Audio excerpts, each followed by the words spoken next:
আজকাল একটি কথা সবচেয়ে বেশি শোনা যাচ্ছে, সেই কথাটি হচ্ছে কি, সে মূর্খ। মূর্খ মানুষে কি বুঝে? আরে ভাই, সে মূর্খ হলো আপনার থেকে জ্ঞানী।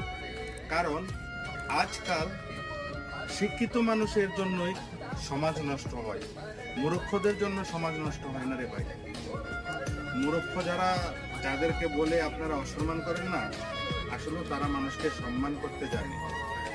আর কিছু কিছু শিক্ষিত মানুষদের জন্যই আজকাল সমাজ নষ্ট হয়। তো সবাই সবাইকে সম্মান করবেন, সবাই সম্মান পাবেন। তো কাউকে মূর্খ বলে অসম্মান করবেন না। সেই মূর্খ মানুষটা আপনার চেয়ে জ্ঞানীও হতে পারে। সবাই ভালো থাকবেন, সুস্থ থাকবেন। আমার ভিডিওগুলি সবাই শেয়ার করবেন, কমেন্ট করে জানাবেন আমার ভিডিওগুলো কেমন হয়। আর আমার পেজটা সবাই ফলো করবেন।